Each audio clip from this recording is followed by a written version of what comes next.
Hello students, आपका एक बार फिर से स्वागत है आपके अपने यूट्यूब चैनल लहरे सर ऑनलाइन क्लासेस में। Class 4 part 4 subject Hindi, part 4 का साहसी रूपा।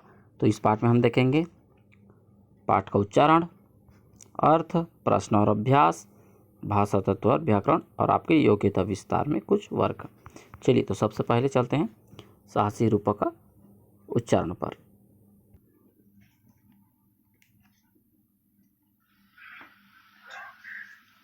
पाठ 4 साहसी रूपा। इस पाठ में एक शर्मीली लड़की की साहस कथा बताई गई है जो अपनी सहपाठिन की जान बचाती है। उसने यह कर्तव्य कैसे किया, इस कहानी में पढ़ेंगे।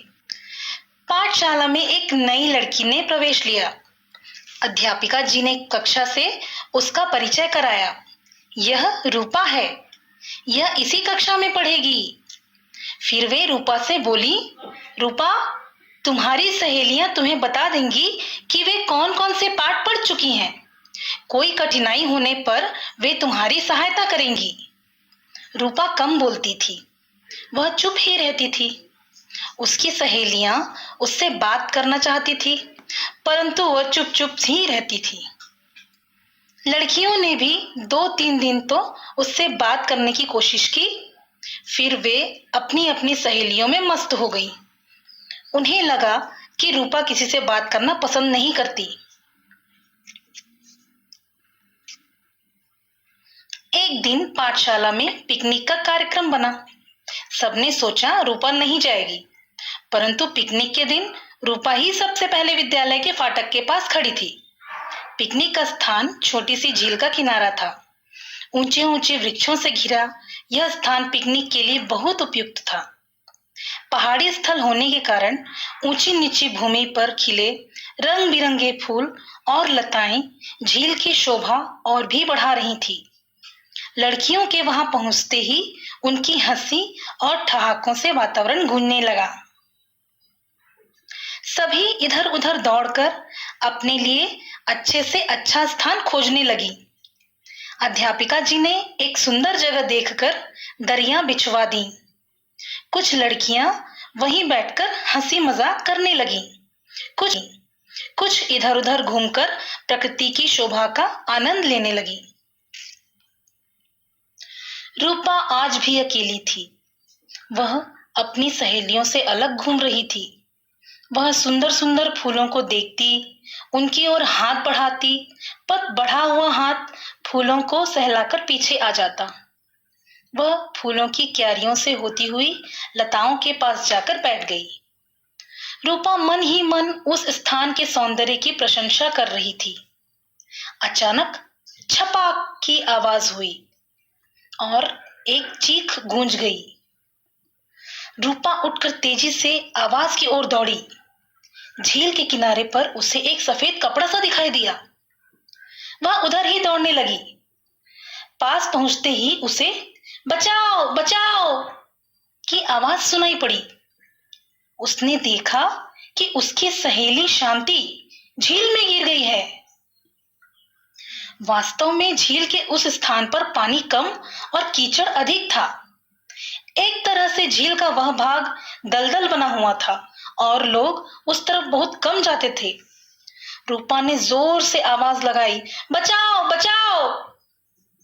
उसने शांति से कहा, तुम धैर्यपूर्वक खड़ी रहो, अभी मैं किसी को बुला लाती हूं। परंतु शांति हाथ पांव पटक रही थी, जिससे वह कीचड़ में और भी धंसती जा रही थी। रूपा ने एक क्षण कुछ और सोचा और वह अपने थैले से फल काटने का चाकू लेकर पास की लता को जल्दी जल्दी काटने लगी। जैसे ही लता कटी, उसने उसे जोर से शांति की ओर फेंका और चिल्लाई, इसे पकड़ लो शांति, इसे दोनों हाथों से कसकर पकड़ लो। शांति ने लता पकड़ ली और कीचड़ में पांव मारने लगी। रूपा ने कहा, इसे पकड़े रहो, पांव मत मारो, मैं तुम्हें धीरे धीरे अपनी तरफ खींचूंगी। रूपा लता को अपनी ओर खींचने लगी। उसके हाथ जगह जगह से कट रहे थे। उसका कुर्ता भी फट गया था, परंतु उसने किसी बात की परवाह न की। शांति को बाहर लाना कोई आसान का शांति को बाहर लाना कोई आसान काम न था, पर रूपा ने हिम्मत नहीं हारी और धीरे धीरे उसे खींचती रही। शांति को भी अब अपने बचाव की आशा हो गई। वह धैर्य से लता को पकड़े रही और आगे बढ़ती गई। बीच बीच में रूपा बचाओ बचाओ भी चिल्लाती रही। लोगों ने बचाओ बचाओ की आवाज सुनी तो वे इधर दौड़े। रूपा बहुत थक चुकी थी। उसके शरीर से पसीना बह रहा था। उसका मुंह लाल हो रहा था, पर भी वह लता को खींचे जा रही थी। उसी समय अध्यापिका तथा झील का एक चौकीदार वहां पहुंच गए। उन्होंने रूपा के हाथों से लता ले ली और शांति को खींचने लगे। शांति कीचड़ से निकल आई और घिसटती हुई सूखी जमीन पर आ पड़ी। रूपा बेहोश हो गई थी। इतने में अन्य लड़कियां वहां पहुंच गई। रूपा के मुंह पर पानी के छींटे मारे गए। वह होश में आ गई। शांति का शरीर कीचड़ से लथपथ था। उसे भी कई खरोंचें लगी थी, पर वह होश में थी। शांति सबको पूरी बात बता रही थी और सभी लड़कियां रूपा को प्रशंसा भरी दृष्टि से देख रही थी। अध्यापिका जी ने रूपा की पीठ थपथपाई। शांति ने उसको धन्यवाद देते हुए कहा, आज तुम न होती तो मैं अपने प्राणों से हाथ धो बैठती। हम तुम्हें अभिमानी समझती थी, पर तुम तो सच्ची मित्र निकली। रूपा ने शर्माते हुए कहा, नहीं नहीं, ऐसा नहीं है। मुझे किसी से भी बात करने में संकोच होता है। तभी एक लड़की बोल उठी, हाँ, अब हम तुम्हें अभिमानी नहीं, शर्मीली कहेंगे। सभी लड़कियां ठहाका मारकर हंसने लगी और वातावरण में फिर से प्रसन्नता छा गई। तो स्टूडेंट्स, आपने पाठ का उच्चारण देखा है। तो पाठ 4 साहसी रूपा, और जो रूपा है वह क्या है? साहसी है। तो इस पाठ में हम, वह लड़की कैसी है? एक शर्मीली लड़की है। तो इसके बारे में वह इस पाठ में अपनी एक सहपाठिन की जान बचाती है। ठीक है, तो क्या क्या होता है इस पाठ में, चलिए देखते हैं। पाठशाला में एक नई लड़की आई है। अध्यापिका ने उसका इंट्रोडक्शन बच्चों से करवाती है कि यह रूपा है और यह अब तुम्हारे साथ में पढ़ेगी। अब आप लोग इसे अपनी सहेली बना लो और कौन कौन सा पाठ पढ़ चुके हैं उसी से बताओ, और जहाँ पर भी समस्या है आप लोग उसकी सहायता करना। इस प्रकार से वह उसको इंट्रोडक्शन करा देती है। लेकिन जो रूपा है वह शर्मीली है और वह शांत शांत और अकेली अकेली रहती है। फिर सभी उसकी सहेलियों ने उसे कुछ दिन तक बात करने की कोशिश की, लेकिन यह किसी से बात नहीं करती थी। तो उनके सहेलियों को लगा कि वह अभिमानी है। ठीक है, इसलिए वे फिर अपने अपने दोस्तों के साथ बातचीत करने में बिजी हो गए और रूपा फिर अकेली रहती थी।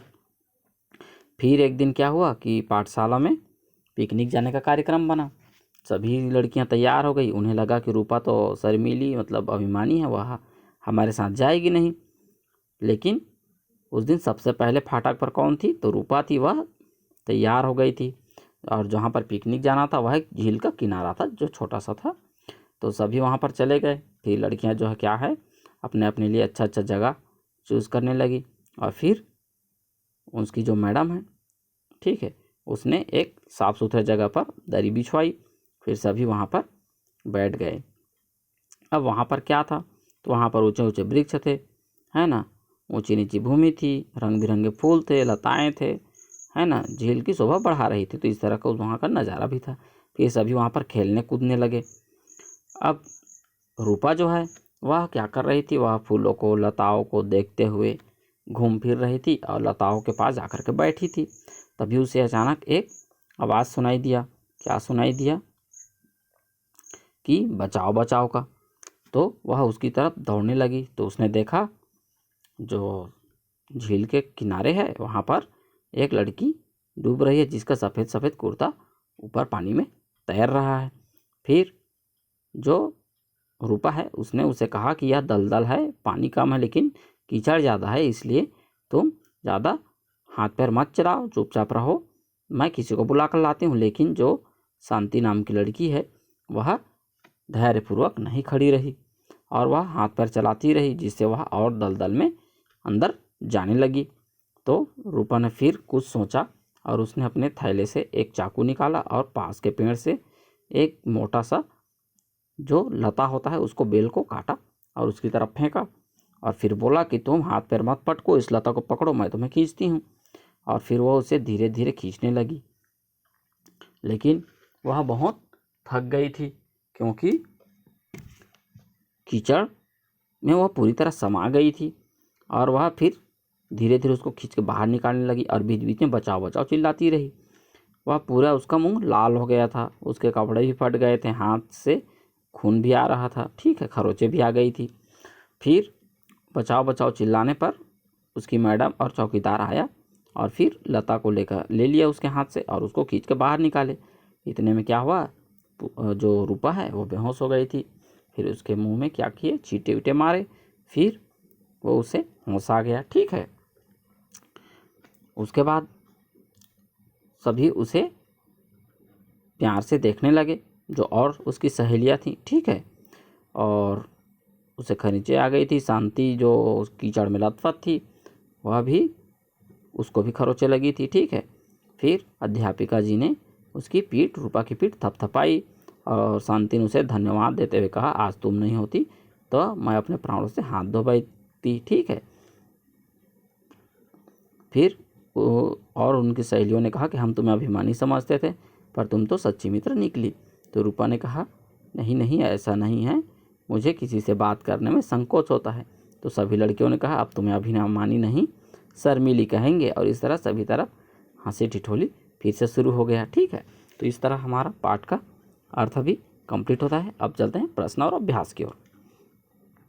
कहानी पढ़कर रूपा के बारे में अपने शब्दों में लिखो। तो अपने बारे में शब्दों में मतलब अपने शब्दों में रूपा के बारे में आपको लिखना है कि रूपा जो है शांत स्वभाव की लड़की थी, तो वह किसी से बात नहीं करती थी, वह शर्मीली थी, ठीक है। इस प्रकार से वह साहसी भी थी, हिम्मत वाली थी, ठीक है। इस प्रकार से आपको लिखना है। वह समझदार भी थी, ठीक है। ये सब आप लिख सकते हैं इसमें। रूपा को साहसी क्यों कहा गया है, क्योंकि उसने अपना साहस बताते हुए शांति की जान बचाई सूझबूझ के साथ, ठीक है। रूपा का बढ़ा हुआ हाथ फूलों को सहलाकर पीछे क्यों वापस आ जाते थे, क्योंकि वह उन्हें तोड़ना नहीं चाहती थी, वह सिर्फ उन्हें छूकर महसूस करना चाहती थी, इसलिए, ठीक है। यदि तुम रूपा के स्थान पर होते तो शांति की किस प्रकार मदद करते। अब आप उसके वहाँ पर होते तो आप किस प्रकार मदद करते, इसको आप अपने शब्दों में लिखेंगे, ठीक है। पिकनिक पर जाते समय हमें क्या विशेष सावधानी बरतनी चाहिए। पिकनिक पर जाते समय हमें अकेले कहीं पर भी घूमना नहीं चाहिए, झुंड बनाकर घूमना चाहिए और अनजान जगहों पर बगैर बड़ों के नहीं जानी चाहिए, ठीक है। कम से कम सिक्योरिटी को साथ लेकर के चलनी चाहिए। तुम पिकनिक किस मौसम में जाना चाहोगे और क्यों, तो ये आपको पूछ रहा है। आप कब और कहाँ जाना चाहेंगे, कैसे जाना चाहेंगे उसको, ठीक है। तो इसको आपको लिखना है, ठीक है। चलिए भाषा तत्व और व्याकरण पर चलते हैं। आओ पढ़ें, समझें और लिखें। तो कुछ ऐसे शब्द होते हैं जो वाक्यांश के लिए प्रयोग किए जाते हैं, जैसे जो मांस खाता है उसे मांसाहारी कहते हैं। तो उसी प्रकार यहाँ पर एक शब्द लिखना है। जो फल खाता है उसे कहते हैं फलाहारी। साथ पढ़ने वाली को सहपाठी। जिसको होश न हो बेहोश। जिसे बहुत अभिमान हो अभिमानी। जिसका मूल्य आंका ना जा सके अमूल्य। इस प्रकार से इसको आप लिख सकते हैं, ठीक है। अब देखते हैं वर्णमाला के क्रम में जो मात्राएं हैं उनके क्रम में आपको इसको करना है। तो पिछले वीडियो में भी हमने आपको बता दिया किस प्रकार से करना है, तो उसको आपको करना है, ठीक है। तो आप इसे कर लेंगे। अब देखिए, धैर्य में रारेफ, ग्रह में र और राष्ट्र में कारण, इन सभी में र का प्रयोग अलग अलग रूप में किया गया है। देख लीजिए आप, सभी में किया गया है। ये र, इसमें र है, इसमें भी ट्र में राष्ट्र, रा बोलते हैं, ग्रह ग्रह, इस प्रकार धैर्य सभी में रा है, लेकिन नीचे दिए गए शब्दों में रा जोड़कर उचित शब्द लिखना है। चलिए लिख करके बताते हैं। तो यहाँ पर हमने सिर्फ मात्राओं को लिखा है, आप उसको यहाँ पर शब्द के साथ में जोड़ करके लिखेंगे। तो ग्राम, देखिए ग्रह में जिस प्रकार का मात्रा है उसमें ग्राम इसमें करना है। सिर्फ यहाँ पर रारेफ रहेगा, देखिए धैर्य में उस प्रकार से। क्रिया देखिए यहाँ पर किए हैं उसी प्रकार क्री, इस प्रकार से आपको ये ऐसे वाला करना है आपको। कार्य, तो देखिए ऊपर में से रारेफ वाला करना है आपको। आर्य में भी वैसा है, प्रथम में भी इस प्रकार से आपको करनी है, वर्ष में भी देखिए इसमें ऐसा करना है, और ट्रक में जैसे यहाँ पर राष्ट्र में किया गया वैसे इसमें करना है। ठीक है, तो इस प्रकार से आप इसको कर सकते हैं। पाठ में शब्द आया है दलदल, इसमें 2 वर्णों का 2 बार प्रयोग हुआ है। ऐसे 4 शब्द लिखकर लिखो जिनमें 2 ही वर्णों का 2 बार प्रयोग किया गया है। तो इसको आपको लिखना है। जैसे कि कल हो गया। ठीक है, उसी प्रकार आपको लिखना है। चलिए ढूंढ कर देखते हैं अगर आया हो तो स्टूडेंट पाठ में जैसे एक ही शब्द को यहाँ पर बचाओ, इसको फिर जगह जगह यहाँ पर है और फिर धीरे धीरे यहाँ पर इसको प्रयोग किया गया है, तो आप इसको उसमें लिख सकते हैं। ठीक है, फिर यहाँ पर जल्दी है तो इसको भी आप लिख सकते हैं। तो इस हिसाब से आप उसको कंप्लीट कर सकते हैं। ठीक है, अब चलते हैं आगे। संज्ञा शब्द के संबंध में तुम पढ़ चुके हो, तो हम संज्ञा के बारे में हम क्या है पढ़ चुके हैं। ठीक है, तो संज्ञा के बारे में हमने पढ़ लिया है कि किसी नाम, स्थान, व्यक्ति, जाति, भाव को संज्ञा कहते हैं। ठीक है, तो व्यक्ति विशेष या स्थान विशेष का नाम बताने वाली संज्ञाओं को व्यक्तिवाचक संज्ञा, जैसे कि रमेश है, शीला है, ताजमहल, मुंबई आदि। किसी जाति को बताने वाली संज्ञा को जातिवाचक संज्ञा कहते हैं, जैसे झील है, पाठशाला है, लड़की है आदि। तो ये आपको जानना है। ठीक है, चलिए अगले पेज पर चलते हैं। तो हमें अब क्या करना है, इस पार्ट में व्यक्तिवाचक और जातिवाचक, देखिए यहाँ पर व्यक्तिवाचक और जातिवाचक संज्ञाओं को छांट करके लिखना है। तो पिछले पेज में हमने बता दिया है कि किसे व्यक्तिवाचक कहते हैं और किसे जातिवाचक कहते हैं, तो आप उसको छांट करके अपनी नोटबुक में लिखेंगे। ठीक है, चलिए अब चलते हैं योग्यता विस्तार की ओर। हमारे चेहरे के भाव बदलते रहते हैं। नीचे बने चेहरों को देखो और उनसे किस प्रकार का भाव प्रकट हो रहा है उसके सामने लिखो। तो देखिए यह क्या कर रहा है, तो यह रो रहा है, तो यहाँ पर क्या करेंगे, रोता हुआ लिखना है। ठीक है, तो यहाँ पर लिखेंगे रोता हुआ। ठीक है, अब ये देखिए यह क्या कर रहा है, तो देखते हैं पहला वाला जो है क्या है, रोता हुआ भाव है। फिर लड़की जो हंस रही है तो हंसता हुआ भाव है। देखिए यह डर का भाव है और इसका बाल खड़े हो गए हैं गुस्से से, तो गुस्से का भाव है। तो इस प्रकार आपको इसको कंप्लीट करना है। ठीक है, तो इसी के साथ हमारा यह वीडियो समाप्त होता है। वीडियो पसंद आए तो लाइक करें, कमेंट करें, अपने दोस्तों के साथ शेयर करें। नए वीडियो को जल्द पाने के लिए चैनल को सब्सक्राइब करें। तो ठीक है स्टूडेंट्स, आप अभ्यास करते रहिए और यह व्यक्तिवाचक और जातिवाचक को आप ढूंढ करके कंप्लीट करेंगे, आपका वर्क है। ठीक है, तो चलिए मिलते हैं नए वीडियो में नए पाठ के साथ। Okay students, bye.